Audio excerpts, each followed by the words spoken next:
So we just did Parshat Emor, and I want to learn a few stories that have to do with the Parshat Emor. So the first verse is, or the first verse that I'm going to read a story about is ועל כל נפשות מת, לא יבוא לאביו ולאמו לא יטמא, ומן המקדש לא יצא. So it's a story about Rabbi Nachum Mendel of Kotsk, who lived about 150 years ago. And the verse says basically that all the souls,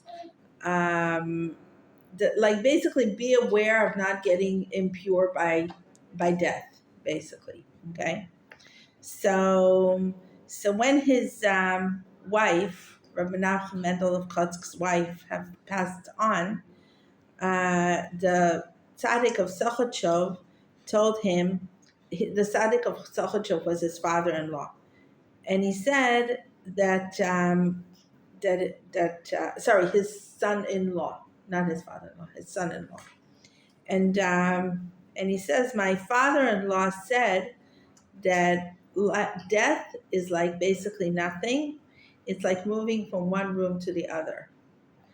I think we mentioned it in one of our discussions recently. I don't remember in what context, but anyway, he says, and when we die, we choose the most beautiful room. So I think it connects very much with after death experiences of people who came back, who very much say, that you're being basically presented with the history of your life. And you kind of look at the movie of your life, right? So it's like if your deeds were beautiful, you have a beautiful room because you're surrounded by beautiful memories and by beautiful consciousness. And where your deeds were a little bit less beautiful, then you're surrounded by these less positive memories and consciousness, and maybe embarrassment, and maybe negative feelings from what we have done. So, and the guy who's writing this book, he says like this. He says, death is like the biggest fraud in the world. The thought that with the end of our life, with our body, the soul basically, goes who knows where, is like the biggest lie in the world. We're always afraid from the time that we're going to leave this world, and we're fighting our mortality all the time and trying to, avoid it, even though today we're filled with books and workshops and whatever on, how to deal with death, but still, a lot of us are dealing with death in a traumatic way. And that's because we don't understand that we're not a body with a soul, but we're a soul with a body. Once we understand that we're a soul with a body, it's so much easier to think of our body disappearing one day and relating to our soul on an eternal level. So,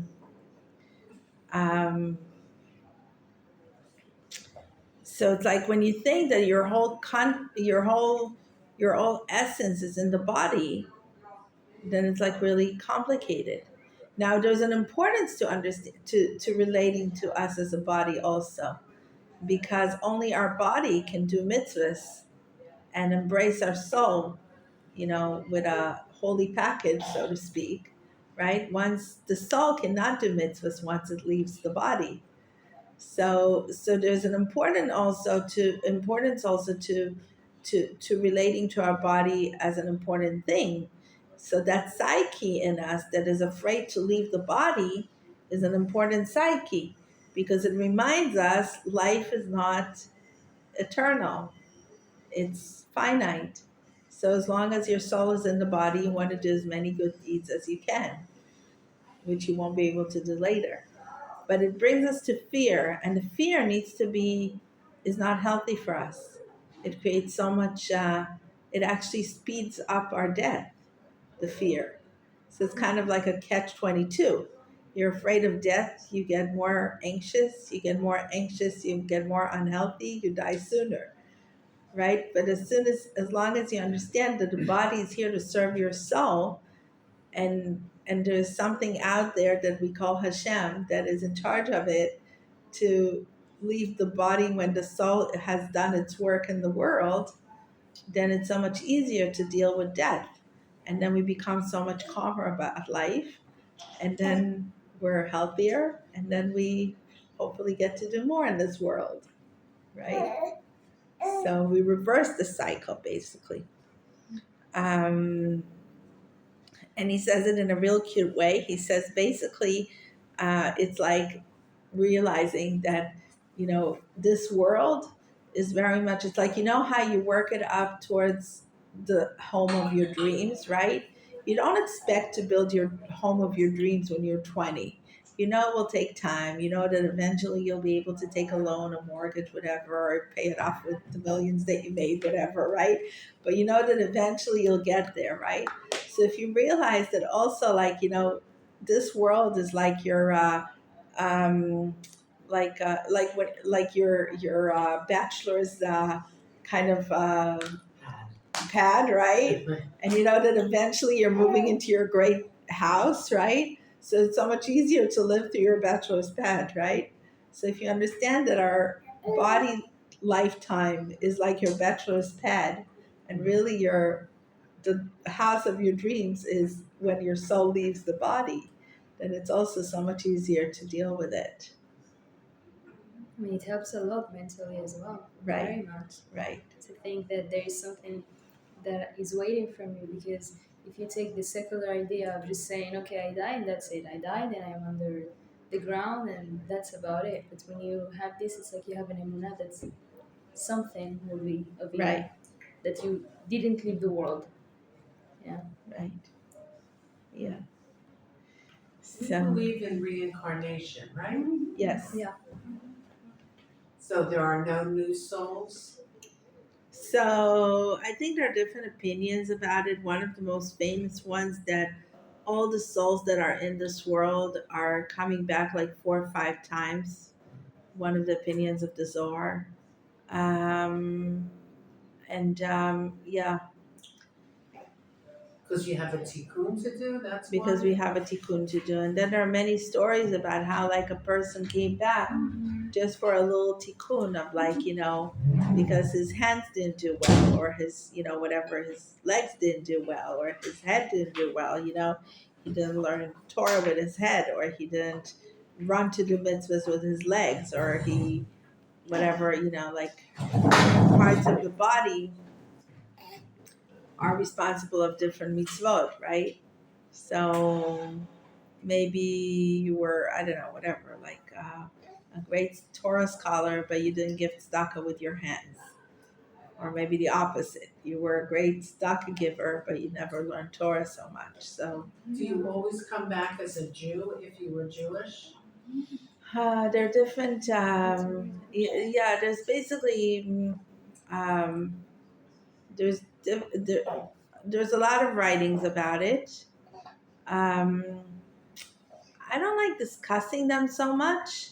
Uh, I think that, like, I don't know, whoever wants to believe whatever they want to believe. Um, I think it's something that takes us off what's really important. okay. And so, yeah, if you want, like, I'll prepare one day, like, a class specifically on that. And we can go through all the, what's it called? Commentaries? Yeah, on it. Um, yeah, I kind of feel uncomfortable with it Uh, because I feel that, like I said, it's like we don't really know, and I don't like playing God's advocate uh, Oh, yeah. or mysticism advocate. Um, so I guess we'll know when we know, right? I feel it's much more important to deal with what's the here and now. the here and the now of what kind of human beings we are and what kind of world we're creating and what inspires us to be better human beings and create a better world. Yeah. Okay. So another story. So there's also a verse in our parsha that says "Umina mikdash lo yetze," like don't come out of the holy temple, and it's a story about the Maggid of Koznitz. So one time the Rebbe of Berdichev met with the Maggid of Koznitz, And he asked the Maggid of Koshnitz, how come your parents had such a holy son? So he started telling him all kinds of stories about his parents, and he said, and and like whatever, like he said, how his parents whatever kept Shabbos this way or ate kosher this way or all kinds of stories like that. And the whole time he was like saying, no, no, no, this is not the reason. There's something deeper than that. Keep on telling me about your parents more. And in that town, there was a tailor. And the tailor, one of his biggest customers was the pirates. The pirates in those days, I'm talking like about 150, 250 years ago, was like this guy who's like the local sheriff, basically. And he was more like the mafia guy, more than the local sheriff. So the tailor was sewing clothes for the pirates, and the tailor wanted to be the chazan for Rosh Hashanah Yom Kippur. And but nobody really liked the tailor being the chazan because whatever, he wasn't such a great chazan. And for Rosh Hashanah Yom Kippur, especially, you want to have someone who does the job well. You don't want just another someone. Maybe for Shabbos, okay, but not for Rosh Hashanah Yom Kippur. So so everybody told him no. So the tailor did something very not nice. He went to the pirates and he said, make sure that I be the chazan for Rosh Hashanah Yom Kippur. So being like the mafia guy, the local non-Jewish mafia guy, basically, who was basically terrorizing everybody. He said, like, if you don't give the tailor to be the chazan, you'll be in trouble. Like the community will be in trouble. It means that the community will all, get into expenses and bribery and and big trouble. In those days they would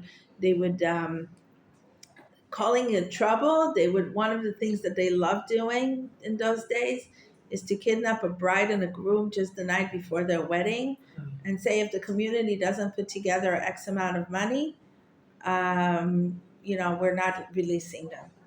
So yeah, and there are many many Hasidic stories on how the community like went out of their way. People sold their last piece of furniture just to help the community raise the money to release a bride and a groom.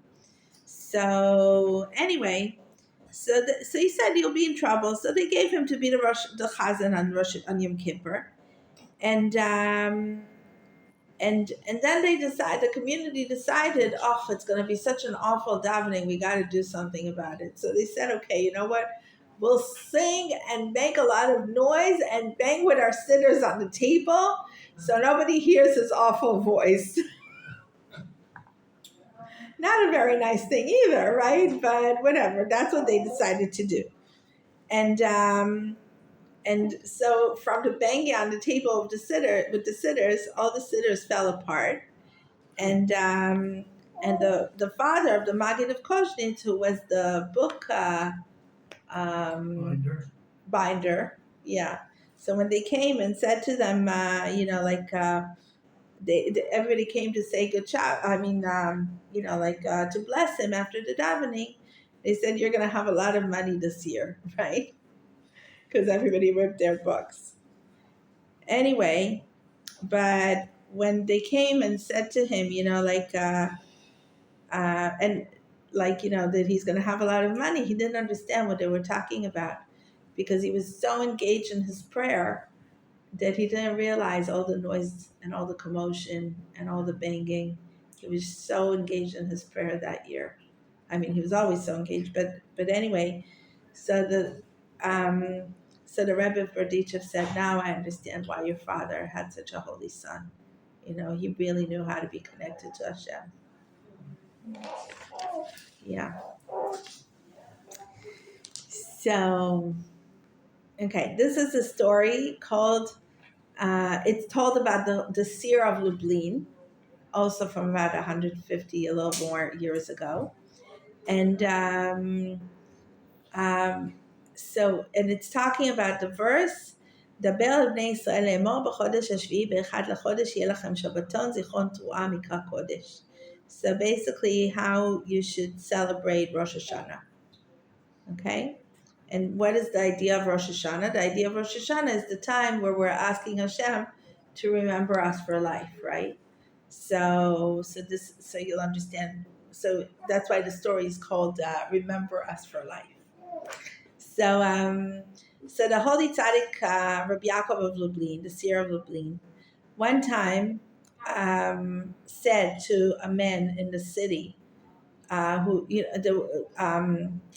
to come to who used there was this guy who used to come to him every year, and one time this guy showed up at his doorstep, and the minute he showed up at his doorstep, he turned him away, said, "Please go away from here." And the guy was very, heartbroken. I made all this travel to my Rebbe for Rosh Hashanah, and you're throwing me away. And he tried to argue, but the Rebbe said, "Please, please leave. I can't say anything, but just please leave." And he left, very heartbroken. Started traveling back home. On the way back home, he stopped in an inn, in a little Kreichma inn, like one of those road motels, and he met a bunch of people who were on the way to the Rebbe, and he told them he's just coming back from. He was already by the Rebbe, and now he's going back home. And he said, "Why?" He said, "The Rebbe. I don't know what happened to the Rebbe. He told me to go home. Every year I'm with the Rebbe, and this year he threw me out." And he was very, very heartbroken. So the guys started persuading him to go back to the Rebbe, and they made l'chaims and they blessed him with a good year. And they made more l'chaims and they sang and they told Torahs and they convinced him to go back with them, and hopefully it's going to be good now. So when they got back, the Rebbe was all of a sudden so happy to see the guy. And he says, like, you should know that when you came here, it's Rosh Hashanah, right? When you came here, I saw the angel of death over your head. And so I wanted you to go and say goodbye to your family. But when you met with all these guys and they blessed you with a good year, with every l'chaim, they distance the angel of death from you. Wow. Yeah. So it's a Hasidic tradition, basically, that, like we think, where is God? But God is in the midst of us. God is amongst us. We are bringing God to each other. And that's why it's so important for us to communicate as a community, be there for each other, make l'chaims for each other, ask each other how you are, bless each other, know what to pray for each other.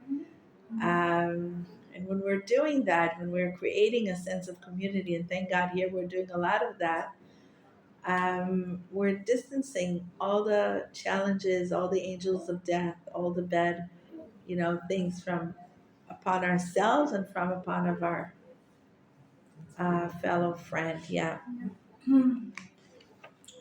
yeah. Um, okay. Um, so this is a story called "As Long as the Candle is Lit Up," and it's about Rabbi Elimelech and Reb Zusha, who were brothers. And did I ever tell you a little bit about Rabbi Elimelech and Reb Zusha? So they were four brothers, and also about 200 years ago, a little more. And their father apparently was very wealthy, and um, and they were. I don't know about their other two brothers, but apparently Rabbi Elimelech and Reb Zusha were very much hippies. Remember, I told you a story about Rabbi Elimelech last week. Yeah. So they were very hippie kind of looking. I mean, today you think of a big rabbi, you think about this big shtreimel or at least a big yarmulke and a big kiddo and whatever, but they were very hippie looking and very acknowledged by the community. It's not like they were hippie looking and nobody cared about them. They were hippie looking and very acknowledged by the community. Obviously, into the years, not right away, but and also it wasn't like they were sitting in their yeshiva and everybody was coming to them or in their synagogue or whatever. They were traveling around the people because their whole thing was to care about the people. And also Rabbi Elimelech was a little more established financially, But Reb Zusha, when the father died and he split the inheritance, uh, so the father was also a very kind man, and there were a lot of people who owed money to the father because whatever, they didn't have money, they didn't pay. I don't know what the business was, but anyway, the father died with people owing him a lot of money. And Reb Zusha was such a kind soul that he said, "Okay, all my brothers take everything, and I'll take the chasing of the people who owed that money."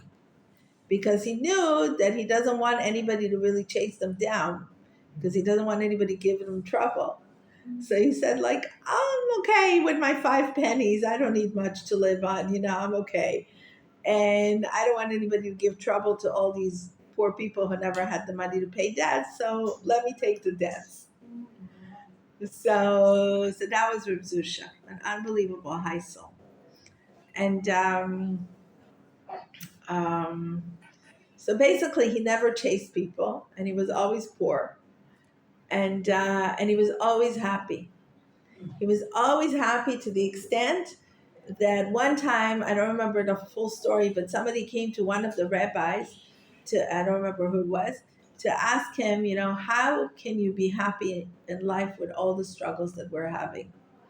So, so the rabbi said, don't ask me. I'm pretty well off. I'm an established rabbi.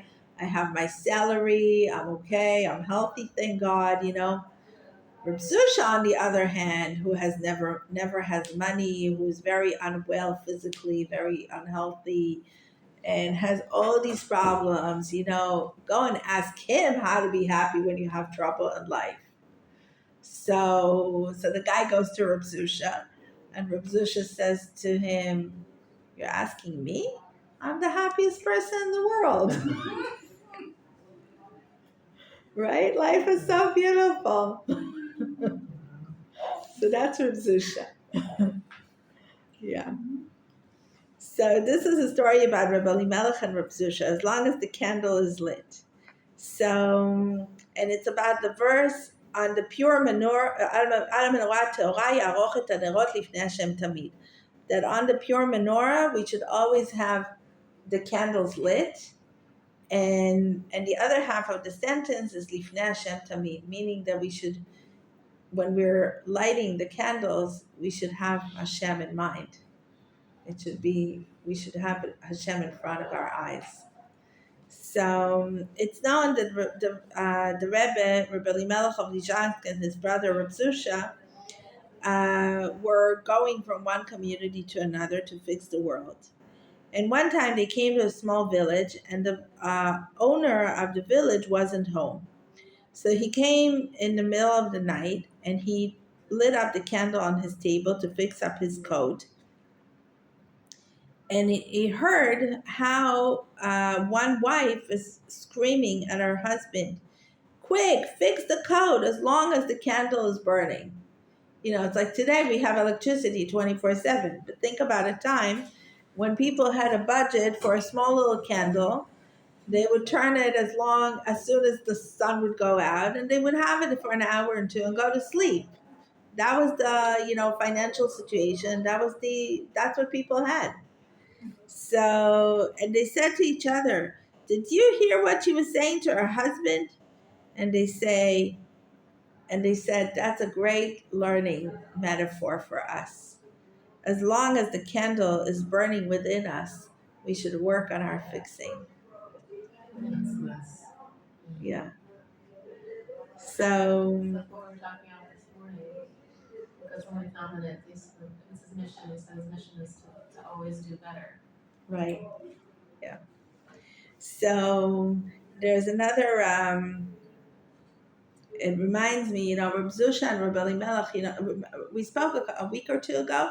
We spoke, I think last week, about the idea of rebuke, remember? And we were saying rebuke, actually, Reb Menachem Mendel of Kotsk, also, what did he say about rebuke? He said, Gavura with yourself, chesed with the rest of the world, right? Rebuke yourself and love everybody else. Most of us do the opposite, right? We rebuke everybody else, but I'm okay. So most of the time. So it's hard for us to look at ourselves. So so anyway, so one time he said, Rabbi Nachum Mendel, um, wait, I lost my line of thinking. Um, so Rabbi Zusha and Rabbi Elimelech, whenever they would come somewhere, let's say they would see someone who doesn't put on tefillin, right? So instead of telling him, "Oh, you're such a bad Jew. Why aren't you putting on tefillin?" Right? They would say, "Oi, Zusha, I forgot to put on my tefillin today. I better run and put on my tefillin." So it's like they wouldn't make anybody feel bad that they're bad. They would just talk about themselves, and the person would already be like, if Reb Zusha and Rebbe now talking about not putting on tefillin, okay, so I also need to do my part in the world to do a bit better, right? So like talking to a person like that is like, and it's like it completely like connects to also our parsha, because what is our parsha? Our parsha is about the word emor el kohanim. And Kohanim, in the Chassidus of this parsha, the idea is that we're all a Kohen. We all have a little Kohen inside of us. And the Kohen is that part of us that wants to grow, that wants to become a high priest, that wants to become better. But then we have difficulties, life, right? Life, ego, Yetzirah, uh, whatever complications we have, emotional or technical. So now we say, Amor Kohanim, talk to the Kohen inside yourself in a soft way. Because in Hebrew there's more, but there's two main ways to say, which is lomar or lehagid. Lomar is the soft way, and lehagid is from the same shorish as the word tendons. And the tendons are the second hardest material after the bones in the body.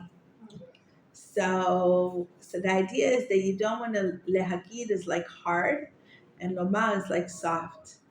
And it says that if Moshe Rabbeinu had spoken to the rock instead of hitting it, Mashiach would have come. So like we want to learn to speak to each other in a way that opens up hearts. And we also want to learn to speak to ourselves, to the ego inside ourselves in a way that will soften us up to actually change our negative habits or whatever we want to change in our lives. That's beautiful. Yeah. Um, yeah. So I have another little story here from this parsha. So there was a holy rebbe from Riminov, and he was called, his nickname, Reb Hirsch the Butler. And because before he became this famous Rebbe, he was a butler in the house of his Rebbe, who was also Reb Mendel of Riminov. And one time, he saw um, the Reb Hirsch, the butler, saw one of the great scholars of his generation, and that scholar asked Reb Hirsch to commentate on some Rashi words on the pasuk of "So you shall bless the people of Israel and tell them the blessing." So tell them the blessing is Emor Lahem, like bless them with the blessing is tell them the blessing. And he says tell them the blessing is like the idea of Zachor v'Shamor. Like you should keep and you should guard. The Usually we say that in reference of Shabbos, Zachor v'Shamor Yom HaShabbat, but we also say basically guard the whole teaching of Judaism. Keep and guard the whole teaching of Judaism. So it's about this idea of halacha. Basically, yeah. So Reb Hirsch told him, when I was a butler in my Rebbe's house, one time it so happened that it was Thursday. I mean, they were always very poor, but it was Thursday, and there was even less in the house than usually. And And the Rebbitzin asked me to go to her husband and ask him what to do. That she needs to start cooking for Shabbos, and there's no food, and there's no money. And when I came to Mendela's room, and I saw how busy he was with whatever, helping people and praying and meditating and learning, I didn't want to interrupt him, and I went back to the Rebbitzin, I didn't fulfill her request. And it was Thursday night, and she started nudging me again because a few more hours have went by, and it's almost Shabbos, and still there is no food. To remind her husband that there is no money and there is no food. And I went again, and I saw again that he was so busy, I didn't want to interrupt him. And now it was Friday morning, and the situation has not changed. And still no fish, no meat, no veggies, no nothing. And I went into the room of the tzaddik, and then he says to me, without me saying anything, he says to me, "Take the pots of the fish and put it on the fire with some water, and do the same with the meat, and do the same with the pot of the soup, and do the same with the pot of whatever, right?" And I thought to myself, what kind of a ridiculous advice is that? And what are we going to cook in there? Why do I need to put the water on the fire? And anyway, we don't have any fish or meat or anything to put in it. And I said to him, like, I asked him, I shared my concern. And he says, because it says in the Torah, when Friday comes, just do what you can for Shabbos. Just start your preparation for Shabbos, and the Shabbos will already bring itself. So we took the pots and we put some water in them and we put them on the fire, and after a little while there was a knock on the door, and the water was already boiling in the pots, and this guy is asking at the door if he could spend Shabbos with us. And I say to him, "You can spend Shabbos with us, but there is no food." He says, "That's okay. I got all the food with me. I just need a place to spend Shabbos." Wow, So, and we had the best Shabbos in the world. that's nice. But he says, it goes on, open up your hearts. He says, this is the whole idea with the bracha of the Kohanim. You think that it's the Kohanim who pull the blessing of Hashem upon Israel? It's that they're becoming the vessel, and Hashem is sending the bracha, right? Hashem has ordered the Kohanim to pull the bracha for Am Yisrael, but it's not the Kohanim that bring the bracha; it's Hashem that brings the bracha. So how did they prepare themselves as a vessel? They wash their hands, they take off their shoes, they hold up their hands in a certain manner that they're guided to do, right? And they start sharing the words of the blessing. But then comes in Hashem and says, "And I shall bless them." So, um, so in order to understand that, we're going to tell another little story. It says that in the Hasidim of Chabad used to sing in every for bringing the melodies of Chabad, and one time they were singing in front of the Rebbe of the Rashab, which is like I think 2 or 3 Rebbes ago. One of the most important melodies of Chabad, and and there was this one guy who also knew how to play, and he was also like orchestrating them, like what do you call it, right? And what? Conducting. Yeah, thank you. And in that time, he was like very much like taking it, like making the first part much longer than the usual, and it became more like like one of those opera kind of like lengthening, or like the chazanas kind of lengthening of the words of the melody. But he went over it again and again and again, and when he came to the like the main part of the song, he made it very quick. So, and everybody felt and were wondering what's happening here. Why did you emphasize so much the beginning of the melody and the rest of it, like the real meat of the song, you kind of like, so, and the chassid who noticed that the Rebbe wasn't happy, wasn't saying anything, the musician. And when the Rebbe didn't get an answer from the chassid, he understood um, that the chassid was just so engaged in the meditation of the melody that he didn't want to say anything. He didn't want to interrupt him, and he said, "Thank you very much. You did really, really well, because the preparation to the prayer is what really matters." Um, so when we go through a certain of an like a spiritual experience, whatever it is, in order to go through the full spiritual experience, you have to really engage with it. You have to be really in the moment, right? It's like, the expression, we're having a moment, right? But in order to have a moment, you have to prepare yourself for the moment, right? It's like you put on music, you light on candles, you talk to each other in a certain way, you maybe pour a glass of wine, right? You make certain preparations for a moment to happen. So every spiritual experience needs the preparation. Um, and the more you're doing the preparation with the prayer, with meditation, the more your experience. You can't say, like my prayer is not working. I'm not good with prayer. I'm not a good prayer person.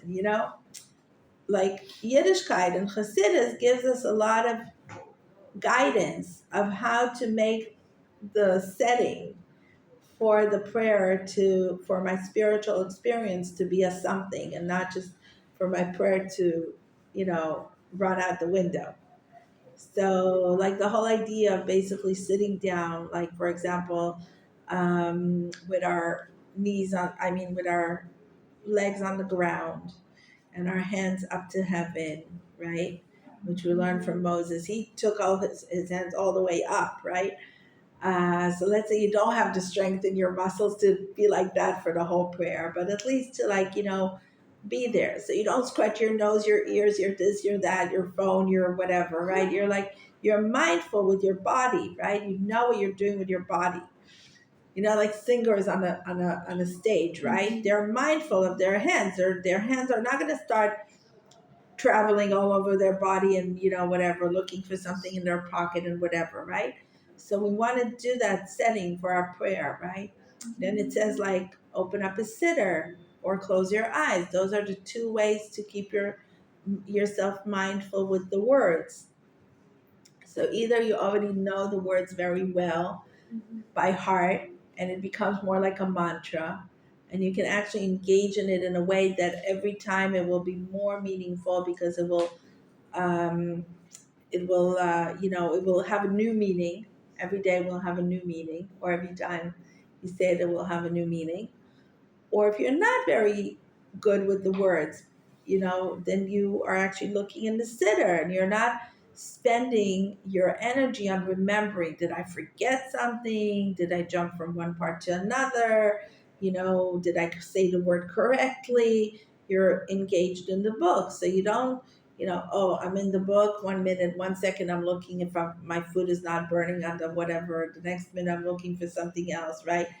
Obviously I'm not talking when we have little children and whatever, we need to engage with our children, but we want to create the setting to create a spiritual experience. We can't expect a spiritual experience to come out of nowhere while we're trying to mix into that spiritual experience our cooking and our cleaning and our this and our that. So we want to be mindful of our body, mindful of our words, mindful of. Right. Yeah. So we create this physical setting by sitting in a certain way. And the other thing is, like, if they say if you don't close your eyes or look in the prayer book, then it's very important to pray in front of a window to see the sky. You want to see the sky. It's funny you say that because sometimes I do that when I want to like think of like abundant feelings of like Hashem really like opening the heavens for me. I actually really do that. Like I look up and I'm like, wow, there's just like so much like there's so much out there for like there's so much good out there for me. I just like look up and I try to think that. Right, right. So it's like, sometimes I catch myself like in my clinic, I have like the ocean and I have the sky, right?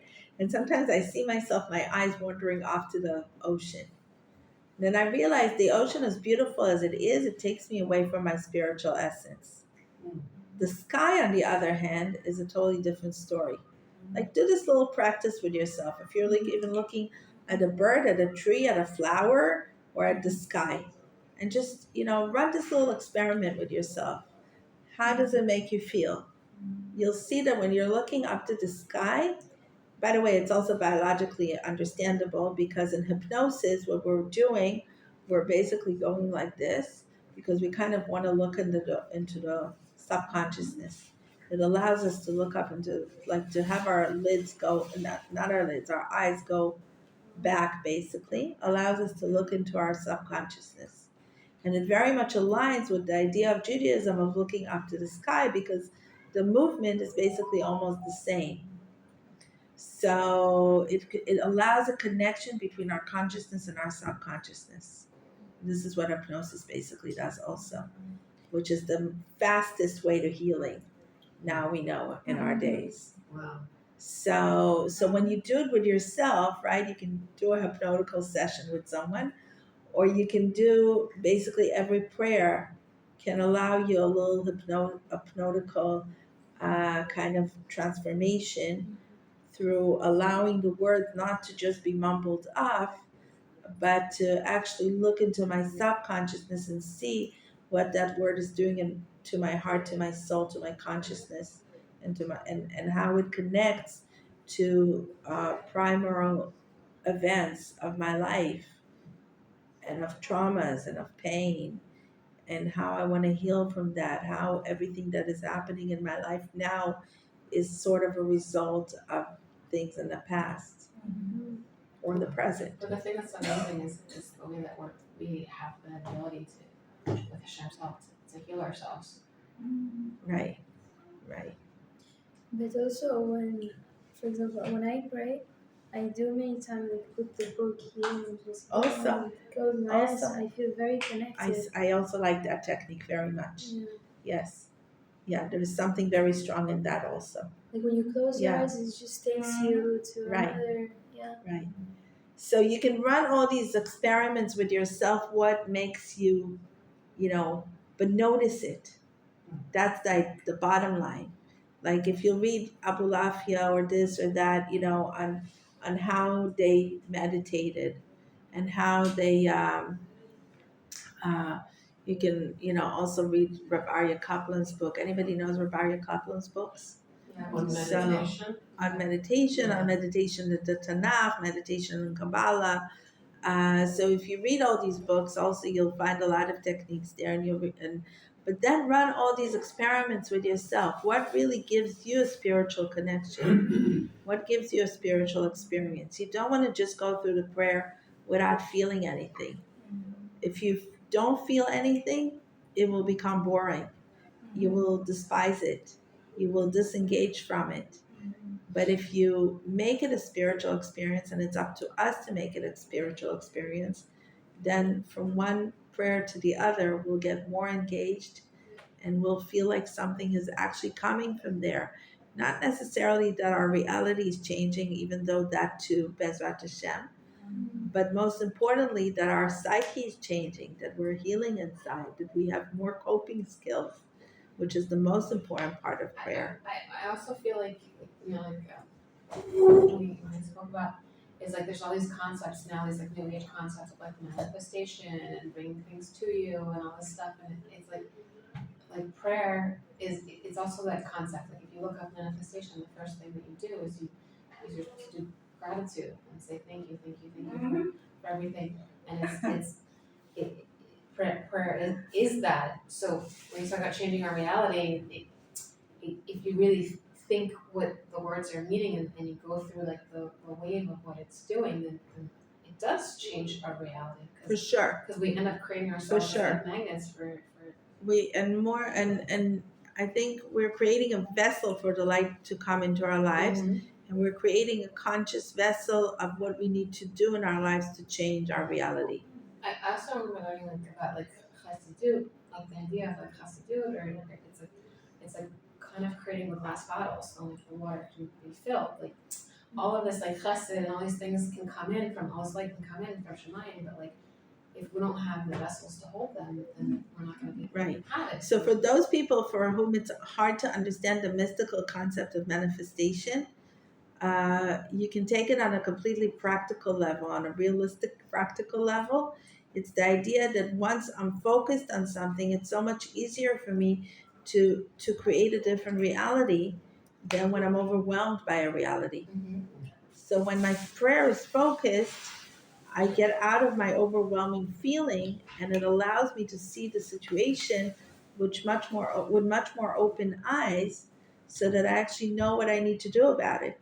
Or another thing too is like, what if like it's like, what if you think that you're not allowed to ask? You can't ask Also, for the thing that also. the thing that you really want.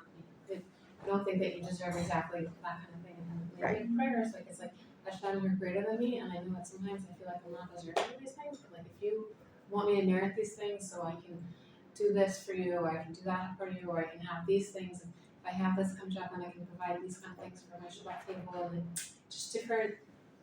And also, we need to remember when we're praying that we're praying in different forms. We can pray like a son asking a father, and then we can look at ourselves. Am I more deserving or less deserving?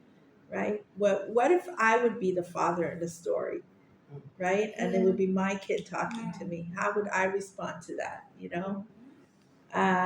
So it like you can play with a lot of kind of psychological tricks in your head. Like how can like if it was my kid, I would expect him to grow in this situation, right? So how can I grow in this situation?